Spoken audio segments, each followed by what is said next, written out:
ನಿಮ್ಮ ಅಜೆಂಡಾ ಏನಿದೆ, ಐಡಿಯಾಲಜಿ ಏನಿದೆ, ಕಾರ್ಯರೂಪಕ್ಕೆ ಬರೋಕ್ಕೆ ರಿಯಲಿಸ್ಟಿಕ್ ಆಗಿ ಎಷ್ಟು ವರ್ಷ ಆಗತ್ತೆ ಅಂತ ಅಂತೀರಿ? 25, 10, 5, 1 ಗೊತ್ತಿಲ್ವಾ ಇನ್ನು? ನಮಗೇನು ಗೊತ್ತಿಲ್ಲ, ಮುಂದೆ ಏನಾಗುತ್ತೆ ಗೊತ್ತಿಲ್ಲ. ಬಟ್ ಕರ್ನಾಟಕಕ್ಕೆ ಒಂದು ವ್ಯಾಕ್ಯೂಮ್ ಇದೆ.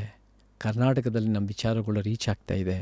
ನಿಮಗೆ ಇದಕ್ಕೆ ಮಾಡಬೇಕು ಅಂದರೆ ವಿಚಾರನೂ ಬೇಕು, ನಿಮಗೆ ಫ್ಯಾಮಿಲಿ ಸಪೋರ್ಟು ಬೇಕು, ಸಿದ್ಧಾಂತನೂ ಬೇಕು, ಚಳುವಳಿಗಳು ಬೇಕು, ಒಂದು ಧೈರ್ಯನೂ ಬೇಕು, ಒಂದು ಕಾಳಜಿನೂ ಬೇಕು, ಮೀಡಿಯಾ ಸಪೋರ್ಟು ಬೇಕು.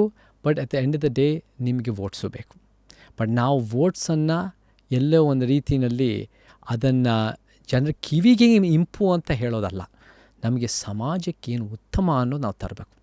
ಆಮೇಲೆ ಅದನ್ನು ಮಾಡಬೇಕು ಅಂದರೆ ರಶ್ಮಿ ಅವರೇ, ಭಾಳ ಮುಖ್ಯವಾಗಿ ಯಾರು ಅದರಲ್ಲಿ ಒಂದು ರೀತಿ ಲೀಡರ್ಶಿಪ್ನಲ್ಲಿ ಇರ್ತಾರೋ ಅವ್ರು ಯಾವತ್ತೂ ವೈಯಕ್ತಿಕ ಅಧಿಕಾರನ ಬಯಸಬಾರ್ದು. ವೈಯಕ್ತಿಕ ಅಧಿಕಾರ ಬಯಸೋದು ಅಂದರೆ, ವೈಯಕ್ತಿಕ ಅಧಿಕಾರ ಅಂದರೆ ನಾನೇ ಅದಕ್ಕೆ CM ಆಗಬೇಕು, ನಾನೇ ಮಿನಿಸ್ಟರ್ ಆಗಬೇಕು, ನಾನೇ ಅಧಿಕಾರದಲ್ಲಿ ಹಿಡಿಬೇಕು, ನಾನೇ MP ಆಗಬೇಕು, MLA. ಇದರಿಂದ ನಮಗೆ ಉತ್ತಮ ಸಮಾಜ ಆಗಲ್ಲ. ನೀವು ಐಡಿಯಾಲಜೀಸ್ ಇರೋರು ಬಂದರೂ ಸಾಕು, ಯಾರು ಬಂದರೂ ಅದೇ ನಮ್ಮ ವಿಷನ್, ನಮ್ಮ ಐಡಿಯಲ್, ನಮ್ಮ ಸಿದ್ಧಾಂತ ಬಂದರೆ. ಹಿಂದುತ್ವದಲ್ಲೂ ಯಾರ್ಯಾರು ಅದನ್ನು ಅವತ್ತಿನ ದಿನ ಹೆಡ್ಗೇವಾರು, ಗೋಲ್ವಾಲ್ಕರು, ದಿಯಾರಸು, ರನಾಡೆ ಇವರೆಲ್ಲ ಕಟ್ಟಿದ್ದು, ಇವ್ರು ಯಾವತ್ತೂ CM ಆಗಲಿಲ್ಲ, ಇವ್ರು ಯಾವತ್ತೂ ಅಧಿಕಾರ ಹಿಡಿಲಿಲ್ಲ. They built the foundations. ಆಮೇಲೆ ಇವತ್ತು PM ಆಗೋರೇ ಬೇರೆ, ಇವತ್ತು ಹೋಮ್ ಮಿನಿಸ್ಟರ್ ಆಗೋರೇ ಬೇರೆ. ಅದೇ ರೀತಿ ಕಮ್ಯುನಿಸ್ಟ್ ಅದು ಬಲಪಂಥಿ, ಅವರು ಐಡಿಯಾಲಜಿಕಲ್. ಕಮ್ಯುನಿಸ್ಟು ಲೆಫ್ಟ್ ವಿಂಗು ಕೂಡ ಅವರು ಐಡಿಯಾಲಜಿಕಲ್ಲೇ. ಅವರು MN ರಾಯ್ ಆಗಿರ್ಬೋದು, ಭಾಳ ಜನ ಪಾಲಿಟ್ ಬ್ಯೂರೋ ಅಂತ ನಿಂತ್ಕೊಂಡು ಅವರು ನಿಸ್ವಾರ್ಥವಾಗಿ ಸಮಾಜಕ್ಕೆ ಕಟ್ಟಿದ್ರು. ಅವ್ರ ಐಡಿಯಾಲಜಿ ನಾನು ಒಪ್ಪಲ್ಲ, ಯಾಕಂದರೆ ಇಟ್ಸ್ ನಾಟ್, ಸಮಾಜನ ಅರ್ಥ ಮಾಡ್ಕೊಂಡಿಲ್ಲ ಅವರು. ಕ್ಯಾಪಿಟಲಿಸಮ್ ಒಂದೇ ಅವ್ರಿಗೆ ಶತ್ರು, ನಮ್ಮ ಕ್ಯಾಪಿಟಲಿಸಮ್ ಒಂದೇ ಶತ್ರು ಅಲ್ಲ, ನಮಗೆ ಇಡೀ ಸಿಸ್ಟಮೇ ಶತ್ರು. ಸೊ ಅದು ಒಂದು. ಬಟ್ ಅವರು ನಿಸ್ವಾರ್ಥವಾಗಿ ಅವ್ರು ಕಟ್ಟಿದ್ರು, ಬೇರೆ ಬೇರೆಯವ್ರ ಅಧಿಕಾರಕ್ಕೆ ಬರ್ತಾರೆ. ನಮ್ಮದು ಕೂಡ ಕರ್ನಾಟಕಕ್ಕೆ ನಾವು ಹಿಂದೆ ನಿಂತ್ಕೊಂಡು ಕೆಲಸ ಮಾಡೋದು. ನಮಗೆ ಕರ್ನಾಟಕದಲ್ಲಿ ಅಪಾರ ಪ್ರತಿಭೆ, ಕಾಳಜಿ, ವಿಚಾರ, ಸೇವಾ ಮನೋಭಾವ, ನಿಜವಾಗ್ಲೂ ಜನರಿಗೆ ಒಳ್ಳೇದು ಮಾಡಬೇಕು ಅಂತ ಭಾಳ ಜನ ಇದ್ದಾರೆ, ಒಂದೊಂದು ಕ್ಷೇತ್ರದಲ್ಲೂ ಇದ್ದಾರೆ.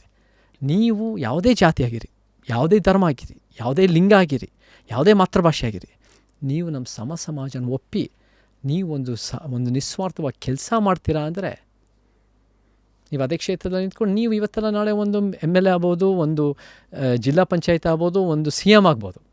ನಮ್ಮ ಕರ್ನಾಟಕಕ್ಕೆ CM ಅಂದರೆ ನಮಗೊಂದು ಮಹಿಳಾ CM ಬೇಕು, ಒಂದು ದಲಿತ CM ಬೇಕು, ಒಂದು ಮುಸ್ಲಿಂ CM ಬೇಕು, ಒಂದು ನಾಸ್ತಿಕ CM ಬೇಕು. ಬಟ್ ಇವರೆಲ್ಲರೂ ಕೂಡ ಒಂದು ಸಮಾನತಾವಾದಿ ಆಗಬೇಕು. It's an ideological movement. So ideological movement ಅಂದಾಗ ನೀವು ಯಾವುದೇ ಅಸ್ಮಿತೆ ಆಗಿರಿ, ಒಂದು ಸಮಾಜ ಕಟ್ಟೋ ಮನಸ್ಥಿತಿ ಇರಬೇಕು. ನೀವು ಶುರುವಾದಾಗ ಎಷ್ಟು ಜನ ಇದ್ರಿ? ಇವತ್ತು ಎಷ್ಟು ಜನ ಇದ್ದಾರೆ ನಿಮ್ಮ ಹಿಂದೆ ಅಂತ ಅಲ್ಲ ರಶ್ಮಿ ಅವರೇ, ಪಕ್ಕ ನಮ್ಮ ಜೊತೆ ಅಕ್ಕಪಕ್ಕ ನಮಗೆ ಎಷ್ಟೋ ಮತಕ್ಷೇತ್ರಗಳಿಗೆ ಹೋಗ್ತಾ ಇರ್ತೀವಿ. ನಾವೀಗ 121ಕ್ಕೆ ಹೋಗಿದ್ವಿ. ಕೆಲವು ಕಡೆ ನಾನು ಮುಂಚೆ ಯಾವತ್ತೂ ಹೋಗಿಲ್ಲ.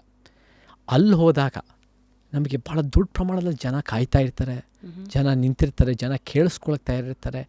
ಜನ ಏನೋ ಒಂದು ಇದರಿಂದ ಒಳ್ಳೇದಾಗ್ಬೋದು ಅಂತ ಒಂದು ಕನ್ವಿನ್ಸಿಂಗ್ ಆಗಿ ಅವ್ರಿಗೆ ಒಂದು ಬಿಲೀಫ್ ಇದೆ. ಬಿಲೀಫ್ ಅಂದರೆ ಅದು ಸುಮ್ಮನೆ ಎಲ್ಲೋ ಒಂದು ಕಡೆ ಮೌಢ್ಯದಿಂದ ಬಿಲೀಫ್ ಅಲ್ಲ, ಅದು ಒಂದು ರೀತಿ ನಮ್ಮ ಕೆಲಸಗಳು ಅವರಿಗೆ ತಲುಪಿದೆ.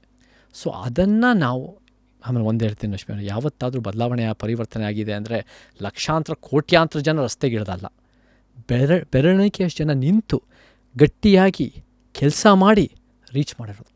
So we need workers, ideological workers, ನಿಸ್ವಾರ್ಥವಾಗಿ ಕೆಲಸ ಮಾಡೋರು ಬೇಕು. ಅದು ಒಬ್ಬರೇ ಇರ್ಬೋದು, ಅದು 1000 ಜನ ಇರ್ಬೋದು. ನಾವು ಜನನ ಕನ್ವಿನ್ಸ್ ಮಾಡಿ, ಯಾಕಂದರೆ ಬಹುತೇಕ ಜನ ಹೆಂಗಿರ್ತಾರೆ ರಶ್ಮಿ ಅವರ ಅಂದರೆ, ಅವರ ಜೀವನದ ಜಂಜಾಟದಲ್ಲಿ ಅವ್ರ ಲೈಫಲ್ಲಿ ಬದುಕ್ತಾ ಇರ್ತಾರೆ. ಅವ್ರಿಗೆ ಒಂದು ರೀತಿ ತಂದೆ ತಾಯಿ ನೋಡ್ಕೊಳ್ಳೋದು, ಮಕ್ಕಳು ನೋಡ್ಕೊಳ್ಳೋದು, ಗಂಡ ಹೆಂಡತಿ ನೋಡ್ಕೊಳ್ಳೋದು, ಅದರಲ್ಲೇ ಬಿಸಿ ಇರ್ತಾರೆ. ನಾವು ಚಳುವಳಿ ಮಾಡೋರು, ದೇಶ ಸೇವೆ ಮಾಡೋರು, ಒಂದು ರೀತಿ ಒಳ್ಳೇದು ಮಾಡೋಕ್ಕೆ ಹೊರಟಿರೋರು, ನಾವು ಅದನ್ನು ಒಳ್ಳೆ ಕೆಲಸ ಮಾಡ್ತೀವಿ. ಈ ಜನ ಗೈಡ್ ಮಾಡಿ 5 ವರ್ಷಕ್ಕೊಂದ್ಸರಿ ನೀವು ಬನ್ನಿ, ನೀವು ವೋಟ್ ಹಾಕಿ. ಬಟ್ ನಮಗೆ ನಮ್ಮ ಕೆಲಸ ನೋಡ್ಕೊಂಡು ವೋಟ್ ಹಾಕಿ. ನಾವು ಜನರಿಗೆ ಒಳ್ಳೇದು ಮಾಡಿದ್ದೀವಿ ಅಂತ ಕನ್ವಿನ್ಸ್ ಮಾಡ್ಕೊಂಡು ವೋಟ್ ಹಾಕಿ. ಸೊ ನಮಗೆ ಅಂಥ ಒಂದು ವರ್ಕಿಂಗ್ ಟೀಮ್ಸು ನಾವೆಲ್ಲ ಕಡೆ ಕಟ್ತಾಯಿದ್ದೀವಿ. ಸಮಿತಿಗಳು, ಗ್ರೂಪ್ಸ್ಗಳು, ಐಡಿಯಾಲಜಿಕಲ್ ಬೇಸ್ಡ್. ಈ ಥರ ಸದ್ಯದ ಕನ್ಸ್ಟ್ರಕ್ಷನ್ ಫೇಸ್ ಇಲ್ಲಿವರೆಗೂ ತಲುಪಿದೆ.